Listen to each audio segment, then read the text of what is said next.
میخیں ان کی ہاتھوں میں جو ہے وہ بار دیتا ہے، کبھی جو ہے وہ اوباش جوانوں سے کہتا ہے کہ پاؤں کے ساتھ رسیاں باندھ لو اور ان کو جو ہے وہ تپتی ہوئی ریت کے اوپر جو ہے وہ گھسیٹو۔ صاحب یہ کوئی آسان بات نہیں، زخم پہ زخم کھا کے جی، خونے جگر کے گھونٹ پی، آہ نہ کر لبوں کو سی، عشق ہے دل لگی نہیں۔ یہ جو ان رستوں پر چلے ہیں یہ پھر وہ جانتے ہیں کہ یہ معاملہ کیسا تھا۔ پھر مصعب بن عمیر جو مکے کا مشہور ترین اور امیر ترین شہزادہ تھا، ماں ایک دفعہ جو لباس پہناتی تھی دوبارہ اس کی باری نہیں آتی تھی، خوشبو ایسی ہوتی تھی کہ لوگ گلی سے پہچان جاتے تھے یہاں مصعب بن عمیر جو ہے وہ گزر کر کے گیا ہے۔ لیکن جب اسلام کے دامن میں آتا ہے ماں گھر کا دروازہ بند کر دیتی ہے، جو آسائشیں جو محبتیں تھی وہ ساری بند کر دیتے ہیں۔ پھر دیکھیے صاحب صحابہ پر کون سا ظلم و ستم تھا جو اس وقت جو ہے وہ نہیں کیا گیا۔ جب ان کا ظلم و ستم کا بازار گرم تھا، اس ماحول کے اندر اس سورت کا نزول ہوا، فرمایا والفجر، قسم ہے مجھے فجر کی۔ فجر سے مراد یہاں کیا ہے؟ علماء لکھتے ہیں کہ رات جتنی بھی تاریک ہو، جتنی بھی لمبی ہو، آخرکار اس میں ختم ہونا ہے۔ ظلم جتنا بھی بڑھ جائے آخرکار ظلم میں ختم ہونا ہے۔ جھوٹ جتنا بھی پھیل جائے آخرکار اس کے بعد ایک جو ہے وہ نوید کرن جو صبح کی ہوتی ہے وہ ضرور آتی ہے۔ تو یہاں والفجر صبح کی قسم اٹھا کر کے مصطفیٰ جان رحمت صلی اللہ علیہ وسلم کے صحابہ سے فرمایا گیا گھبرانا نہیں، جو ان کا ظلم و ستم کا بازار تھا اب اس کا خاتمہ ہونے والا ہے۔ اب دیکھو امیر حمزہ بھی آ گئے ہیں، اب دیکھو عمر فاروق رضی اللہ تعالیٰ عنہ بھی اسلام کی آغوش میں آ گئے ہیں۔ اب لوگ دار ارقم سے نکل کر کے علل اعلان حدیم کعبہ کے اندر نمازیں بھی جو ہے وہ ادا کر رہے ہیں۔ صبح کا جو ہے وہ سورج نکلنے والا تھا وہ اب نکل چکا ہے، اور قسم اس کی اٹھائی، کہا والفجر، قسم ہے مجھے صبح کی، ولیال عشر، اور 10 راتوں کی۔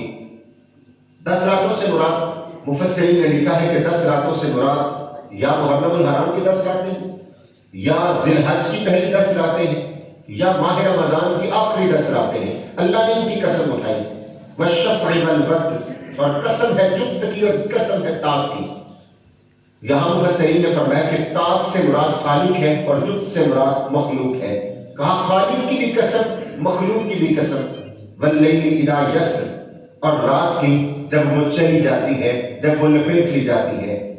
5 قسمیں یہاں اللہ رب العزت نے اٹھائیں، اور 5 قسمیں اٹھانے کے بعد فرمایا حل فی ذالک قسم لذی حجر، کیا ان چیزوں کی قسم ہر عقل مند کے نزدیک معتبر ہے؟ کیا سارے ان قسموں کو سمجھ سکتے ہیں، مان سکتے ہیں کہ قسمیں کیوں اٹھائی جا رہی ہیں؟ یہ قرآن کی حکمت ہے۔ کہا ان قسموں کی کوئی حکمت سمجھ سکتا ہے؟ اور ان کی حکمت کیا ہے؟ کوئی مضمون اہم بیان کرنا ہو، مفسرین نے فرمایا کہ اللہ وہاں قسم لاتا ہے۔ اللہ کی ہر بات سچی ہوتی ہے، لیکن مضمون کی اہمیت کے لیے، بات کی اہمیت کے لیے اللہ رب العزت جو ہے وہ قسم لاتا ہے۔ 5 قسمیں اٹھائی، اور 5 قسمیں اٹھانے کے بعد جو فرمایا الم تر کیف فعل ربک بعاد، کافروں کو مخاطب کر کے کہا تم بڑے ظلم و ستم کر رہے ہو، میرے محبوب کے صحابہ کے ساتھ کیا طوفان بدتمیزی ہے جو تم نے برپا نہیں کیا؟ کیا تم بھول گئے ہو؟ کیا تم نے دیکھا نہیں کہ ہم نے عاد کے ساتھ کیا معاملہ کیا تھا؟ اور عاد کون؟ ارم ذات العماد، جو ستونوں والے ارم تھے، جو عاد ارم تھے، جو ستونوں والے تھے۔ اور وہ مخلوق کیسی تھی؟ انسان کیسے تھے؟ لمبے قد، چوڑے سینے، اور ان کی طاقت قرآن خود کہتا ہے کہ ان جیسا التی لم یخلق مثلها فی البلاد، ان جیسا ملکوں میں کوئی پیدا ہوا ہی نہیں ہے۔ اتنے ان کے جو ہے وہ قد اور اتنی وہ طاقتور قوم، پہاڑوں کو چیر کر کے وہ اپنے گھر بناتی۔ حضرت ہود علیہ السلام ان کی طرف جو ہے وہ نبی بنا کر کے بھیجے گئے، اور یہ طاقت کے نشے میں تھے، ہمارا کو کیا بگاڑ سکتا ہے، ہم تو پہاڑوں کو چیر دیتے ہیں۔ لیکن صاحب کبھی طاقت کے نشے میں نہیں آنا، کبھی علم کے نشے میں نہیں آنا، وہ اصل طاقت اس کے پاس ہے۔ یہ قوم عاد بھی اپنی طاقت پہ نازاں تھی، ہمارے مقابلے میں کون آ سکتا ہے؟ پھر جب اللہ کے نبی کے ساتھ یہ ٹکرائے ہیں، انجام کیا ہوتا ہے؟ ان کے گاؤں جبریل اپنے پروں پر اٹھا کر کے سب آسمان پر لے جا کر کے الٹے منہ ان کو جو ہے وہ نیچے پھینکتا ہے۔ پھر ان کے ساتھ جو حشر ہوتا ہے وہ دیکھنے والا جو ہے وہ ہوتا ہے۔ تو کہا تم وہ قوم عاد کو بھول گئے ہو جو ستونوں والے تھے اور ان جیسے طاقتور ملکوں میں پیدا ہی نہیں ہوئے۔ جب وہ رب کا مقابلہ نہیں کر سکے تو تم رب کے ماننے والوں کو تنگ کیوں کرتے ہو؟ ان کو کیوں ستاتے ہو جبکہ تم قوم عاد کی ہسٹری جانتے ہو؟ اور آگے فرمایا قوم عاد کے ساتھ وَثَمُودَ الَّذِينَ جَابُوا الصَّخْرَ بِالْوَادِ، اور سمود جنہوں نے وادی میں سخت پتھر جو ہے وہ تراشے تھے۔ کہا کہ قوم سمود جو پتھروں کو کاٹ کاٹ کر کے یہ بھی اپنے گھر بناتے تھے۔ اور میں ایک ریسرچ دیکھ رہا تھا، انہوں نے لکھا ہے کہ قوم سمود نے اس وقت جو گھر بنائے تھے وہ اتنے محفوظ ہیں کہ آج کا ایٹم بم بھی اس پر اثر نہیں کر سکتا، اور اس وقت انہوں نے بنائے تھے۔ اور پھر اللہ کے نبی حضرت صالح علیہ السلام کی طرف آئے، اللہ کی توحید کی دعوت دی، اپنے ساتھ جڑنے کی دعوت دی، اور ان کا منہ مانگا معجزہ ان کو دیا گیا، اونٹنی جو ہے وہ نکالی گئی، اور نسبت بھی رب نے اپنی طرف کی، ہاتھ ہی ناقۃ اللہ، یہ اللہ کی اونٹنی ہے، اسے کہنا کچھ نہیں ہے، لیکن انہوں نے اس کے پاؤں کاٹ دیے۔ پھر جو حشر ان کا ہوا وہ قوم بھی جو ہے وہ ساری تباہ ہو گئی۔ کہا تم عاد کو بھول گئے، تم سمود کو بھول گئے کہ ان کے ساتھ حالت رب نے جو ہے وہ کیا کی، اور کی کس وقت؟ جب وہ اللہ کے نبی کے مقابلے میں آئے، اس سے پہلے ان کو کچھ نہیں کہا گیا۔ اور آگے جو فرمایا بس وَفِرْعَوْنَ ذِي الْأَوْتَادِ، اور جو فرعون تھا میخوں والا، اس کی بھی تم بھول گئے ہو ہسٹری، اور اس کے میں جو واقعہ تم جو ہے وہ بھول گئے ہو۔ ذی الاوتاد سے مفسرین نے جو مراد لیا ہے کہ میخوں والا اس کو کیوں کہا جاتا ہے، دو وجوہات بیان کی۔ پہلی تو یہ کہ وہ جب کسی کے ساتھ ناراض ہوتا تھا اس کے ہاتھ اور پاؤں میں میخیں گاڑ دیتا تھا، عذاب دیتا تھا، اس پر ظلم کرتا تھا۔ اور دوسرا معنی کہ ذی الاوتاد سے مراد اس کا اتنا بڑا لشکر تھا کہ اس کے لشکر کے لیے جو خیمے لگتے تھے وہ خیمے جن میخوں کے ساتھ گاڑے جاتے تھے، ان میخوں کو اٹھانے کے لیے لشکر میں 70 اونٹ ہوتے تھے جن میں صرف وہ میخیں جو ہے وہ لا کر کے لے کر کے جائی جاتی تھی۔ اتنا بڑا لشکر، تو کہا وَفِرْعَوْنَ ذِی الْأَوْتَادِ، وہ میخوں والوں کو بھول گئے۔ پھر اس کا حشر کیا ہوا؟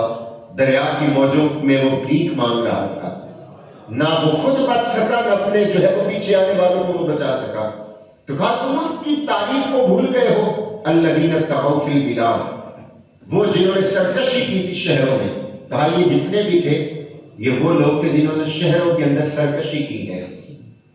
یہ یہی کہتے تھے کہ ہمیں کون پوچھنے والا ہے، ہم یہ ہوتے ہیں، ہم وہ ہوتے ہیں، ہمارے ایک اشارے پر ایسا ہو جائے گا، میں ویسا کر دوں گا۔ یہ بھی سارا دن یہی کہانیاں دیکھتے تھے، لیکن جب قدرت کے مقابلے میں آئے تو پھر ان کا آج نام و نشان بھی جو ہے وہ اس دھرتی پر موجود نہیں ہے۔ نام و نشان انہی کا موجود ہے کہ جو مصطفیٰ جان رحمت صلی اللہ علیہ وسلم کے ماننے والے تھے، جو ہے وہ اسلام میں آنے والے تھے، جو ہے وہ عاجزی پیش کرنے والے تھے، جس وہ نبی کے امتی تھے، ان کا نام جو ہے وہ آج بھی باقی۔ یہ شہروں کے اندر سرکشی کرتے تھے، فَأَكْثَرُوا فِيهَا الْفَسَادَ، اور پھر ان شہروں میں بہت فساد کیا تھا کہ ان شہروں کے اندر یہ فساد بھی بڑا کرتے تھے۔ جب وڈیرے شہروں میں فساد کرتے ہیں نا غریبوں پر، تو پھر ہوتا کیا ہے؟ قرآن کا لہجہ دیکھیے، ہم اپنے اندر اتر جائیں۔ جب وڈیرے قوم میں فساد برپا کرتے ہیں، ان کو تنگ کرتے ہیں، سرکشی کرتے ہیں، میرے پاس اتنا اسلحہ، میرے پاس اتنی جائیداد ہے، میرے پاس اتنے لوگ ہیں، کسی کی مجال کے لیے میرے سامنے بول سکے، سرکشی کی، فساد کیا، لوگوں کی زمینیں ہڑپ کی، لوگوں کے مال ہڑپ کیے، مجھے کون پوچھنے والا ہے؟ تو قرآن کا لہجہ دیکھیے، کہا فَصَبَّ عَلَيْهِمْ رَبُّكَ سَوْطَ عَذَابٍ۔ جب یہ مخلوق کو تنگ کرتے ہیں، بات سمجھیے گا پھر ہوتا کیا ہے، مجھے بھی دیکھنا ہے، آپ بھی اس پہ غور کیجیے گا۔ ایک ماڑا بندہ جس کے پاس MLA کی سفارش نہیں ہوتی، ایک ماڑا بندہ جو MP کے پاس نہیں جا سکتا، MP اس کی سفارش نہیں کرتا، ایک ماڑا بندہ جس کے ساتھ لوگ نہیں چلتے، کہ یار اگلا بندہ ڈاٹا ہے، وہ نہیں مانے گا بلکہ ہمیں بھی نقصان دے گا، وہ عدالت کا دروازہ نہیں کھٹکھٹاتا، وہ جانتا ہے کہ میرا ہی نقصان ہوگا، اس کا کچھ نہیں جانا۔ پھر کیا ہوتا ہے؟ جب اس کو سارے دروازے بند نظر آتے ہیں، ایک اس کا دروازہ کھلا نظر آتا ہے، پھر وہ وضو کر کے آ کر کے 2 سجدے کرتا ہے اور اپنی ساری شکایت اس کی بارگاہ میں رکھ دیتا ہے۔ مالک میرے ساتھ جو ہوا تو گواہ ہے، تو ساری قدرتوں والا ہے، تو سارے بدلے لینے والا ہے، میں اس کا کچھ نہیں بگاڑ سکتا، لیکن تو قدرتوں والا ہے۔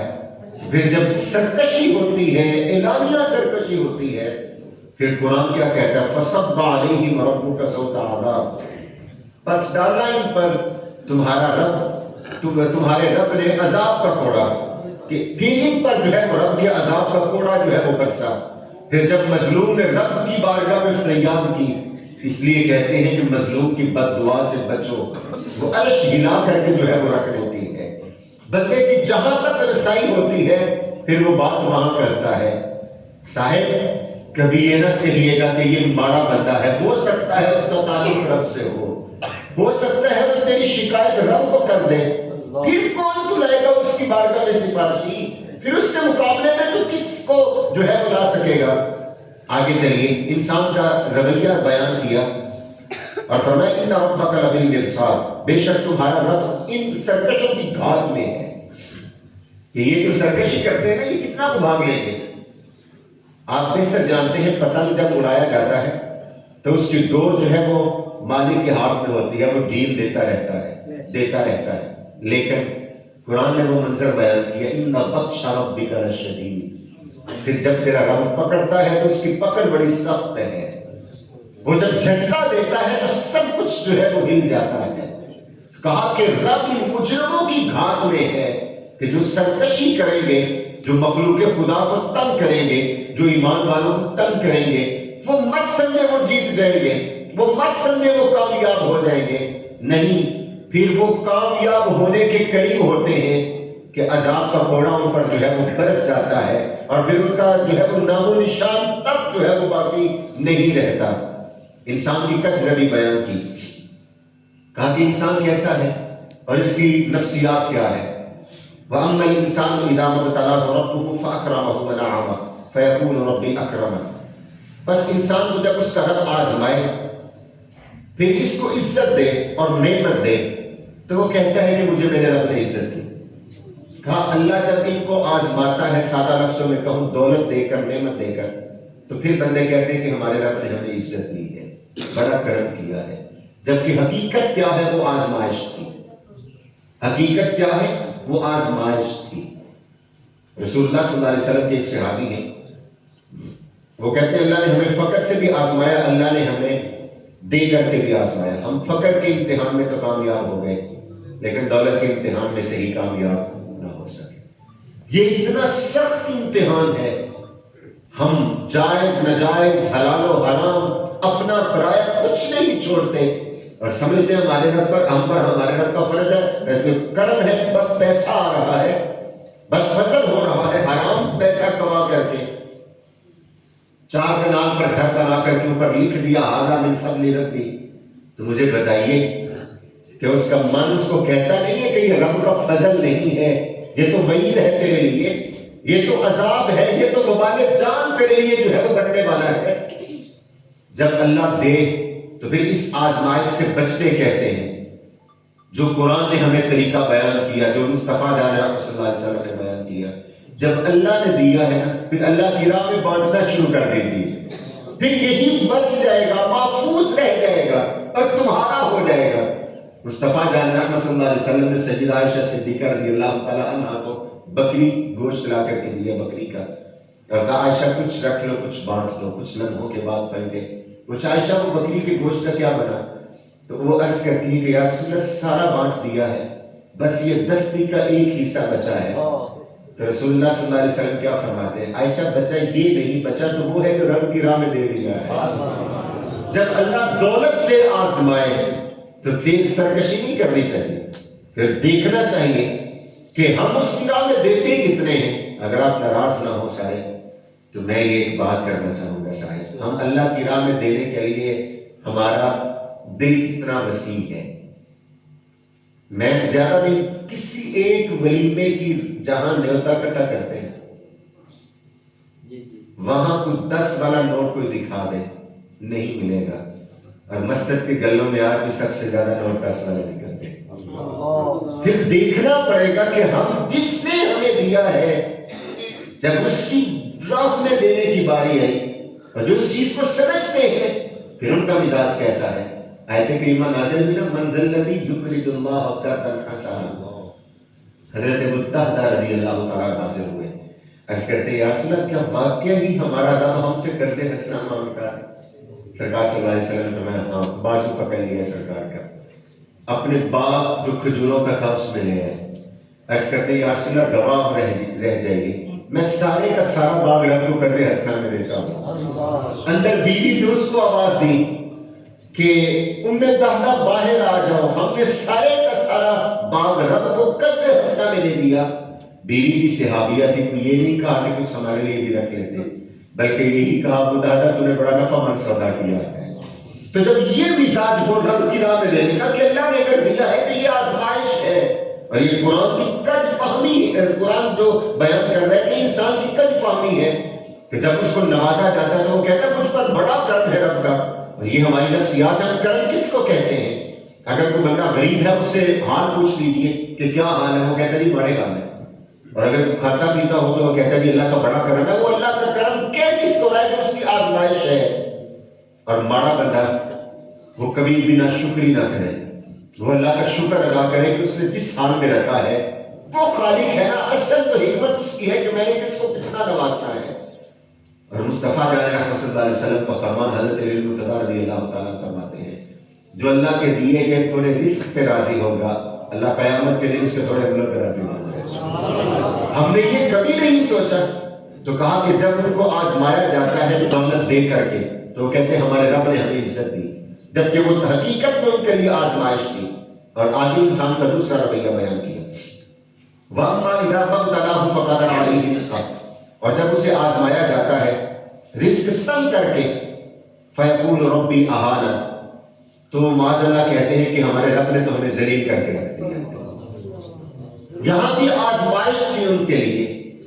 اللہ آزماتا ہے یا ایھا الذین آمنوا انما اموالکم واولادکم فتنہ، مال اور اولاد ہے ہی انسان کے لیے آزمائش. دیا تب بھی آزمائش ہے کہ بندہ کرتا کیا ہے، اس کا رویہ کیا ہے، اس کے تیور کبھی چڑھتے نہیں. اور اگر لیا ہے تو پھر بھی دیکھتا ہے یہ میرا شکر کتنا کرتا ہے. جن کے پاس نہیں وہ سارا دن واویلا کرتے رہتے ہیں، رہا کچھ نہیں، ہوا کچھ نہیں، یہ نہیں ہوا، وہ نہیں ہوا. صاحب اللہ کا شکر ادا کرو، اس نے صحت تو دی ہوئی ہے نا، عزائے بدریہ تو سلامت ہے نا، اس کی طرف بھی غور کر لو. کچھ نہ صحیح یہی دیکھ لو کہ اللہ نے ایمان کی دولت تو دی ہے نا، اللہ نے سینے میں جو ہے وہ محبت رسول صلی اللہ علیہ وسلم تو دی ہوئی ہے نا. یہ زندگی کے دن تو گزر ہی جائیں گے، یہ آزمائش تو ختم ہو ہی جائے گی. اس کے من کرے گی مالک اگر تو راضی میں بھی راضی. پوچھئے نا جناب ابراہیم خلیل اللہ سے، جب آگ میں پھینکے جانے لگے تو جبریل حاضر ہوئے، کہا کوئی عرض ہے تو بتائیے، میں جا رہا ہوں رب کی بارگاہ میں عرض کرتا ہوں. کہا مجھے کوئی حاجت نہیں. کہا پھر آپ خود مانگ لیجئے. کہا میں نے وہ بھی نہیں مانگنا. کہا وہ کیوں؟ کہا مجھے یہ بتاؤ ان کے سینے میں کس نے یہ بات ڈالی ہے کہ ابراہیم کو آگ میں ڈالو؟ تو جبریل نے جواب دیا یہ تو جلیل نے ڈالی ہے. کہا اگر جلیل کی یہ مرضی ہے پھر خلیل بھی اسی پر راضی ہو. جنہ دکھاں وچ دل بر راضی تے سکھ نو چولہے ڈالو. ہم یہ صرف شعر پڑھنے کی حد تک، اگر رب تمہیں یہ آزمائش دیتا ہے اور وہ دیکھنا چاہتا ہے تو بندہ جب اس میں کامیاب ہوتا ہے تو وہ خوش ہوتا ہے کہ میں نے جو پرچہ دیا تھا، میں نے جو اس کو سوالیہ پیپر دیا تھا، اس نے 6 نمبروں کے ساتھ پاس کیا ہے. تو پھر وہ خوش ہوتا ہے، پھر وہ نوازتا بھی ہے. اور کہا کہ اگر اب تمہاری حالت تنگ ہوتی ہے اس کے پیچھے وجہ کیا ہے؟ اب وہ وجہ بھی دیکھیے گا. کلا بل لا تکرمون الیتیم، کہا ہرگز نہیں، معاذ اللہ رب تمہیں ذلیل نہیں کرتا، ہرگز نہیں، بلکہ تم یتیم کی تکریم نہیں کرتے، تم یتیم کو عزت نہیں دیتے. کہا اگر تمہارا مال تنگ ہوتا ہے تو اس کی وجہ یہ ہے کہ تم یتیم کو عزت نہیں دیتے. یہاں ایک لطیف بات ہے علماء جلوہ گر ہے، یتیم کو روٹی دینے کی بات نہیں ہے یہاں پہ، یتیم کو کپڑا دینے کی بات نہیں کہ تم یتیم کو روٹی نہیں دیتے، تم یتیم کو کپڑا نہیں دیتے، تم اس کو کھانا جو ہے وہ گھر نہیں دیتے، بلکہ قرآن نے کیا کہا؟ تکریمون الیتیم، تم ان کو عزت نہیں دیتے، حقارت کی نگاہ سے دیکھتے ہو۔ کھانا بچا، مدرسے میں بچوں کو بھیج دیا، صاحب تو نہ بھی بھیجتا تو 2 گھنٹوں میں خراب ہونا تھا، یہ تو کمال نہیں ہے۔ بات عزت کی ہے، بات تکریم کی ہے۔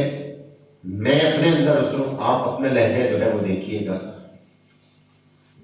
ولیمہ سنت ہے، اور مصطفیٰ جان رحمۃ صلی اللہ علیہ وسلم نے فرمایا برا دسترخوان ہے وہ جس میں غریب نہ ہو۔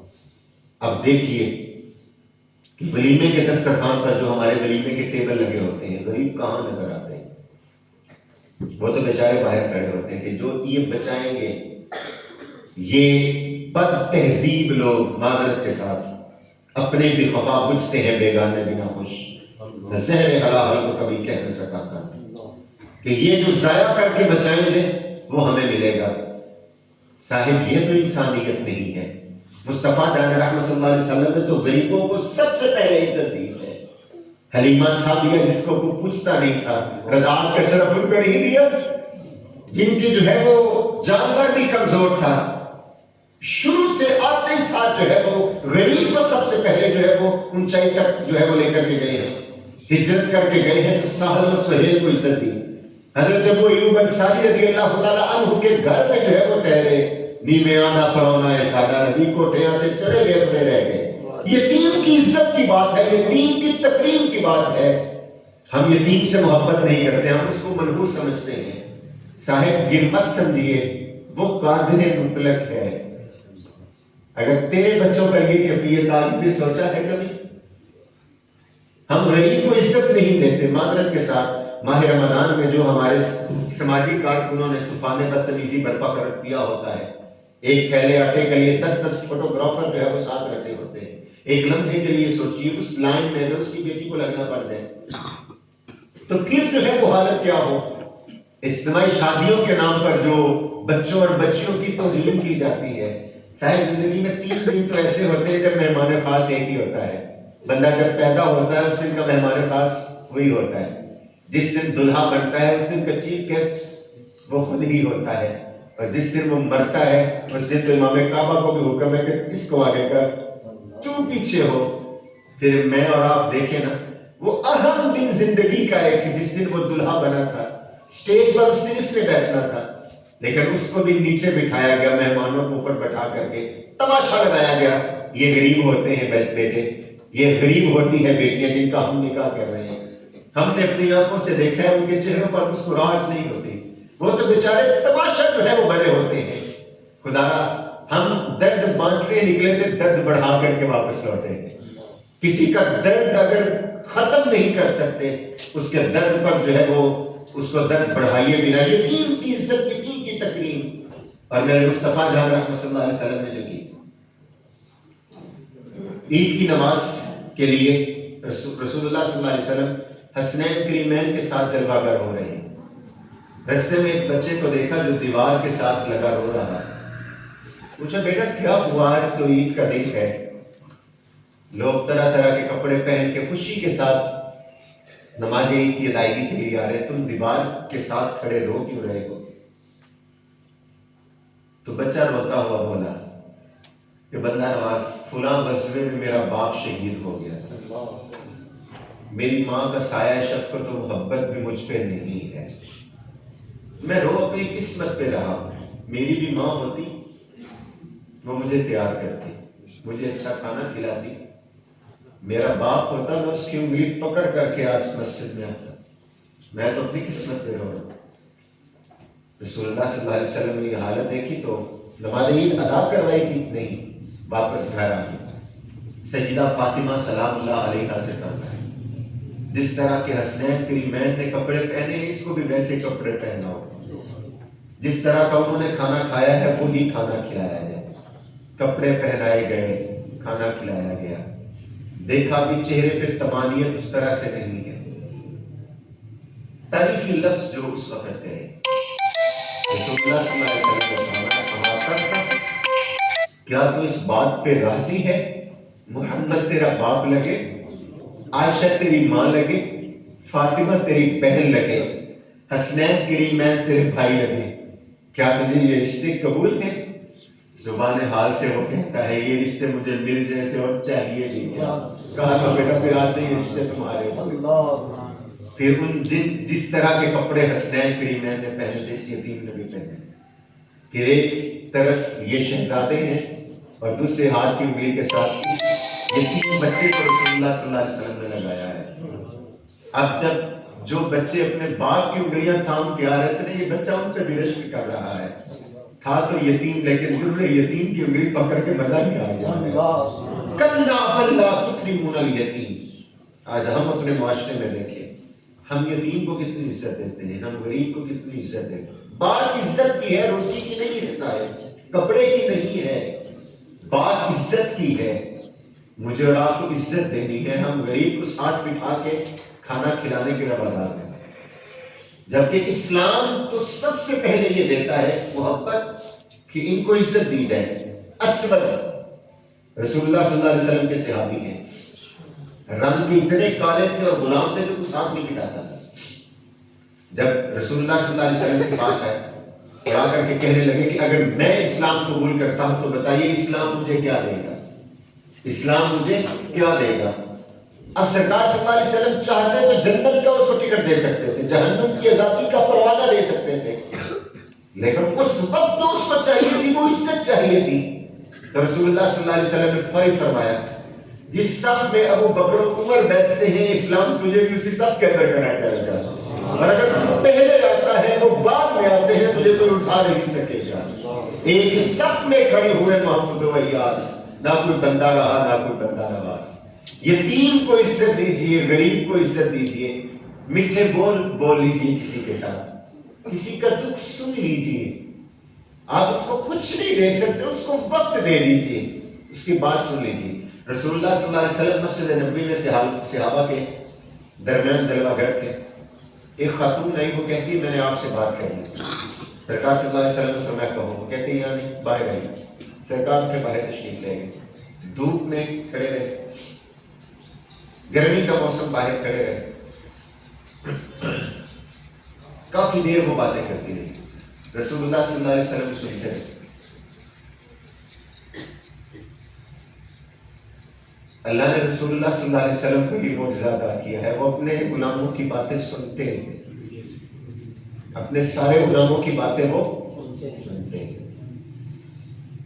دنیا کا جو بادشاہ ہونا اس کا وقت لینا پڑتا ہے، حضرت میں نے بات کرنی ہے، 10 منٹ ملے ہیں، 10 منٹ میں بات ہو جائے ٹھیک، وغیرہ مائک بند کر دیا جاتا ہے، تیرا وقت ختم ہے۔ پھر اگر وہ بادشاہ اپنے ملک کا نہ ہو تو ٹرانسلیٹر کی سہارا لینا پڑتا ہے، میں جو کہتا ہوں ان کو بتا دیجیے، میرا یہ کام کر دیجیے۔ لیکن ایک لمحے کے لیے آج بھی سہن مسجد نبوی میں چلے جائیں، کتنے ملکوں کے لوگ بیٹھے ہیں، کس کس وقت بیٹھے ہیں، کب سے کہہ رہے ہیں، کیا کیا کہہ رہے ہیں۔ وہ سادہ لہجہ ہے کسی کا لیکن کمال کیا۔ دیکھو نا دوارے تے غلاماں دی ٹولی، دیکھو نا دوارے تے غلاماں دی ٹولی، ایک پیا سمجھا ہے لکھاں دی ٹولی۔ وہ تو آج بھی لاکھوں لوگوں کی بات نہیں سنتے، کبھی وہاں کہا گیا ہو تیرا مانگنے کا وقت ختم ہو گیا، یار تم نے کل بھی مانگا تھا آج پھر آ گیا ہے مانگنے۔ وہ تو کہتے ہیں جو مانگ لیا اور بھی کچھ مانگ، تو لیتے لیتے تھک جائے گا، یہ دیتے دیتے تھکیں گے نہیں۔ تو آج بھی سنتے ہیں اپنے غلاموں کی باتیں۔ اس گڑیا نے اپنے من کی باتیں سنائی، رسول اللہ صلی اللہ علیہ وسلم سنتے رہے۔ عمر فاروق رضی اللہ تعالیٰ دیکھ کر کے نا طبیعت میں ملال سا آ رہا، سرکار واپس تشریف لائے تو عرض کرتے ہیں کہ یا رسول اللہ یہ تو ایک جھلی عورت ہے مدینے کی، یہ جب کسی کو کھڑا کرتی ہے تو اس کا وقت یوں ہی ضائع کر دیتی ہے، لوگ اس کی بات نہیں سنتے، اور آپ نے اتنا وقت اس کو دیا۔ پر میں عمر بتاؤ اگر میں بھی اس کی بات نہ سنوں تو اور کون سنے بات۔ یتیم کو عزت دیجیے، غریب کو عزت دیجیے، روٹی مکان پیسہ گھر یہ چیزیں تو اللہ اس کو نوازے گا. ہمارے ذمہ جو کام ہے وہ عزت ہے. آگے چلیے. وَلَا تَحَاضُونَ عَلَىٰ طَعَامِ الْمِسْكِينِ، اور رغبت نہیں دیتے مسکین کو کھانا کھلانے کا. کہا اگر تمہارے پاس کسی کو کھانا کھلانے کے پیسے نہیں ہیں تم کسی کو کہتے بھی نہیں ہو. تمہارا اللہ نے ایک مقام بنایا ہے، تمہارا ایک نام ہے، تمہارے پاس نہیں ہے، تم جانتے ہو یہ واقعی بندہ بھوکے، کسی کو کہہ دو یار اس کو کھانا کھلا دو، اس کی بچی بوڑھی ہو رہی ہے، اس کے نکاح کا اہتمام کر دو، اللہ نے تمہیں نوازا. کہا تم ایک دوسرے کو کہتے بھی نہیں ہو. وَلَا تَحَاضُّونَ عَلَىٰ طَعَامِ الْمِسْكِينِ وَتَأْكُلُونَ التُّرَاثَ أَكْلًا لَمًّا، اور تم کھاتے ہو مال میراث جو ہے وہ سمیٹ کر کے جو ہے وہ سمیٹ کر کے کھا جاتے ہو. کہا تم میراث کا مال بھی کھا جاتے ہو. آج دیکھیں میں اور آپ بہنوں کو اور بیٹیوں کی جو میراث ہے وہ ہم ہڑپ کر چکے ہیں. ہم لوگ سمجھتے ہیں ہمارا حق ہے. مجھے بتائیے صاحب کفن کے ساتھ وہ رجسٹری ہمارے ساتھ جائے گی؟ بہنوں کا بیٹیوں کا جو حق ہے ان کو دے دیجیے. آپ کو دینے سے غربت نہیں آئے گی. بہن اور بیٹی کی دعا سے اللہ نوازے. اور یہ کفار مکہ کا طریقہ تھا کہ وہ بیٹیوں کا اور بہنوں کا مال ہڑپ کرتے تھے. کہا تم بھی میراث کا مال ہڑپ کر لیتے ہو. لڑائیاں ہوتی ہیں، مقدمے ہوتے ہیں، میرا اتنا ہے. 4 انچ کی جگہ ہے صاحب، کتنی کو دیر یہاں رہنا کتنی دیر ہے. کسی کی طرف اگر ایک مرلہ زیادہ بھی جاتا ہے تو جانے دو، کون سا جو ہے وہ قبر میں ساتھ لے جانا ہے. ساری زندگی عدالتوں کے چکر لگاتے رہے. کاش کے اتنے چکر رب کی بارگاہ میں مسجد میں لگائے ہوتے. نقشہ ہی زندگی کا جو ہے وہ کچھ اور ہوتا. اور آگے جو فرمایا وَتُحِبُّونَ الْمَالَ حُبًّا جَمًّا، اور مال سے محبت کرتے ہو بہت زیادہ محبت. کہا بس مال سے محبت کرتے ہو اور بہت زیادہ ہی محبت کرتے ہو. کَلَّا إِذَا دُکَّتِ الْأَرْضُ دَکًّا دَکًّا،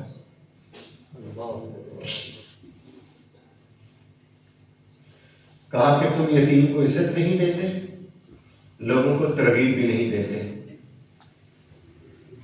میراث بھی ہڑپ کر جاتے ہو اور دنیا سے محبت بھی کرتے ہو. شیخ قطب نے یہاں جو ایک بات کہی، کہا کہ اس کا جو اس آیت کا جو ترجمہ ہے وہ تو ترجمہ ہے، اس کا جو صوتی آہنگ ہے نا وہ بھی انسان کے دل پر اثر کرتا ہے. کَلَّا إِذَا دُکَّتِ الْأَرْضُ دَکًّا دَکًّا، کہا تم سب اس کے پیچھے پڑے ہو، بلکہ جب زمین کو کوٹ کوٹ کر اس کو پس جو ہے وہ کر دیا جائے گا، اس کو آپس میں ملا کر کے پاش جو ہے وہ کر دیا جائے گا، تم اس وقت کو نہیں جانتے، اس وقت کو نہیں سمجھتے، صرف یہی کہتے ہو کہ بس یہی جہاں ہے، سب کچھ ہے. جب زمین بھی ریسا ریسا ہو جائے گی اور جب ساری خبریں اپنی یہ باہر پھینک دے گی، اذا زلزلت الارض زلزالها واخرجت الارض اثقالها وقال الانسان ما لها يومئذ تحدث اخبارها، ساری خبریں باہر آئیں گی اور اس سے انسان کی حالت کیا ہوگی. ذرا قرآن کا وہ منظر دیکھیے. قرآن کہتا ہے کہ اس دن جب قیامت قائم ہوگی، حملہ اپنا حمل گرا دے گی. مرضعۃ الحمى عما ارضعت وتضع كل ذات حمل حملها وترى الناس سکارى. اس دن لوگ نشے میں نظر آئیں گے. قرآن کہتا ہے وما هم بسکارى، وہ نشہ نہیں ہوگا، ولكن عذاب اللہ شدید، وہ تیرے رب کا سخت جو ہے وہ عذاب ہوگا. جو اتنا سخت دن کہ جب زمین پاش جو ہے وہ کر دی جائے گی. ہمیں اس دن سے جو ہے وہ ڈرایا گیا کہ یہ دنیا کی محبت، یہ دنیا کا مال، لوگوں کا مال ہڑپ کرنا، یتیم کو عزت اور یتیم کو تکلیف نہ دینا، یہ کہیں تمہیں دنیا کے سوا آخرت میں بھی تباہ و برباد نہ کر دے. اور آگے فرمایا وقت کے دامن میں گنجائش نہیں، میں بس ترتیبے کے ساتھ آگے چلوں گا. وَجَاءَ رَبُّكَ وَالْمَلَكُ صَفًّا صَفًّا، کہا کہ جب زمین پاش کر دی جائے گی، حشر قائم ہوگا، تمہارا رب جلوہ گر ہوگا اور فرشتے قطار در قطار جو ہے وہ ہوں گے. قطار در قطار جب ہوں گے تو رب جو ہے وہ جلوہ گر ہوگا. وَجِيَّ يَوْمَئِذٍ بِجَهَنَّمَ، اور لائی جائے گی اس دن جہنم کو اس دن لایا جائے گا میدان محشر میں. 70,000 زنجیریں اس کو لگی ہوں گی، ہر زنجیر کے ساتھ 70,000 فرشتے ہوں گی اور چکار نہیں ہوگی اس دن جہنم. اور عرش کی بائیں جانب اس کو لا کر کے جو ہے وہ رکھا جائے گا. اور جب جہنم سامنے ہوگی پھر اس دن انسان کا رویہ کیا ہوگا. قرآن نے وہ بیان کیا، یومئذ یتذکر الانسان وانیٰ لہ الذکریٰ، اس دن سوچے گا انسان اور اسے سوچنا کہاں نفع دے گا پھر، کہ اس دن یہ سوچے گا کہ میں کہاں پہنچ گیا ہوں اور رزلٹ اناؤنس ہو چکا ہے، لیکن اس وقت سوچنے کا وقت کہاں ہوگا، اس وقت تو جو ہے وہ کام ہو چکا ہوگا۔ اب پچھتائے کیا ہوگا جب چڑیاں چوگے کھیت، ایک قطرہ کافی ہے آب خوش ہنگام کا، چل گیا جب کھیت برسا بھی تو پھر کس کام کا۔ آج دنیا ہمارے لیے کھلا میدان ہے، ہم اپنی آخرت سنبھال لیں۔ آخرت میں کیا ہونا ہے آج ہم فیصلہ کر لیں، ڈیسائیڈ کر لیں، اور اس دن انسان پھر کیا کہے گا، یقول یا لیتنی قدمت لحیاتی، کہے گا اے کاش میں نے اپنی زندگی کے لیے پہلے کوئی نیک عمل بھیجا ہوتا۔ پھر اس دن آرزو کرے گا یا لیتنی قدمت لحیاتی، کاش میں نے اس زندگی کے لیے کوئی نیک عمل بھیجا ہوتا۔ فَيَوْمَئِذٍ لَا يُعَذِّبُ عَذَابَهُ أَحَدٌ، بس اس دن اس جیسا عذاب کوئی نہیں دے گا۔ کافر تمہارا رب اس دن جیسا عذاب دے گا نا، ویسے عذاب کوئی نہیں دے گا۔ وَلَا يُوثِقُ وَثَاقَهُ أَحَدٌ، اور نہ اس جیسا باندھنا کوئی باندھ کر رکھے گا۔ اس دن جو عذاب ہوگا وہ بڑا سخت ہوگا مجرموں کو۔ اس دن جو عذاب ہوگا سورہ رحمان میں، یعرف المجرمون بسیماہم فیؤخذ بالنواصی والاقدام، انسان کے ہاتھ اور پاؤں اس کی گردن کے ساتھ باندھ کر کے اس کو گھسیٹ کر کے جہنم میں ڈالا جائے گا۔ ہم وہ منظر بھول گئے سارا۔ قرآن تو دیکھیے کس طرح بیان کر رہا، جس طرح رب باندھے گا کوئی باندھ بھی نہیں سکے گا، جس طرح وہ عذاب دے گا اس دن کوئی عذاب اس طرح کا دے بھی نہیں سکے گا۔ جب فیصلے کا وقت ہوگا دو طرح کے گروہ ہیں، جہنم یا جنت۔ کبھی منظر آپ نے دیکھا ہو کہ ہمارے میٹرک کے استاد تھے، وہ سب موت، جب وہ ٹیسٹ لیتے تھے تو اگلے دن ٹیسٹ واپس کرنا ہوتا تھا تو موٹا ڈنڈا ہاتھ میں پکڑا جب کلاس میں انٹر ہوتے، اچھا لمبا ان کا قد تھا، چہرے پر ایک روب تھا۔ جب کلاس میں انٹر ہوتے تھے تو دل ڈر رہا ہوتا تھا، جن کا اچھا ہوتا تھا ان کا، جن کا برا ہوتا تھا وہ تو پھر ہوتا ہی تھا۔ تو آتے ساتھ لائنیں، یہ نام ادھر ہو جائیں، یہ لائن ادھر ہو جائیں، لیکن ابھی دونوں ڈر رہے ہوتے تھے کہ یہ کون ہے یہ کون ہے، فیصلہ نہیں ہوتا تھا۔ تو پھر اچانک جب وہ کہتے تھے کہ یہ لائن والے سارے پاس ہیں، پھر اس وقت جو خوشی کا عالم ہوتا تھا وہ کچھ اور ہی ہوتا تھا کہ شکر ہے بچ گئے۔ یہ منظر بیان کیا، کہا جب جہنم آئے گی لوگ بھی سامنے ہوں گے تو پھر اللہ سے کیا کہے گا، یا ایتھا النفس المطمئنہ، اے میرے بندہ تم میری طرف آ جا، اے نفس مطمئنہ تم اس طرف آ جا۔ ان کو الگ کر دیا جائے گا، اللہ ان کو پروٹوکول دے گا، اے نفس مطمئنہ اس طرف آ جاؤ۔ اور پھر اس دن جو ان کا پروٹوکول ہوگا، جو ان کی کیفیت ہوگی، جو ان کی حالت ہوگی، وہ جو خوش ہوں گے۔ سورہ حاقہ میں وہ منظر بیان کیا، کاش کہ ہم قرآن سیکھیں، قرآن سے ہمارا شغف ہو، تو پھر وہ منظر کتنا دل آویز منظر ہوتا ہے۔ جب کسی کو کوئی میڈل ملے، آپ اس چیز کو میں پہلے مثال دیتا ہوں، جب کسی کو کوئی امتحان میں میڈل ملے، وہ گھر آتا ہے تو گھر آ کر کے وہ اپنے نمبر نہیں بتاتا، وہ دور سے کہتا ہے یہ دیکھو میڈل ملا مجھے، یہ دیکھو۔ وہ اپنی جو مارک شیٹ ہوتی ہے، جو امتحانات کا اس کا رزلٹ ہوتا ہے، وہ لا کر کے بھائی کو دیتا ہے، یہ پڑھو ذرا، یہ دیکھو ماما، یہ دیکھو میرے کتنے نمبر ہیں۔ وہ کیفیت کیا ہوتی ہے؟ وہ خوشی کی کیفیت ہوتی ہے۔ دوست دن کامیاب ہوں گے ان کو رب اپنی طرف بلائے گا۔ سورہ حاقہ میں جو ان کا منظر ہے، فَأَمَّا مَنْ أُوتِيَ كِتَابَهُ بِيَمِينِهِ، بس جس کو دیا گیا اس کا نامہ اعمال اس کے دائیں ہاتھ میں، وہ کہے گا کیا؟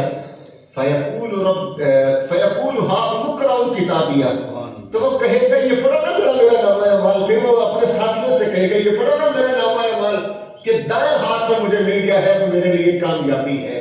تو اس دن پھر کہا جائے گا نفس مطمئنہ ادھر آ جا، ارجعی الی ربک راضیۃ مرضیہ، لوٹ چل اپنے رب کی طرف اس حال میں کہ تو رب پر راضی اور تیرا رب تجھ پر راضی۔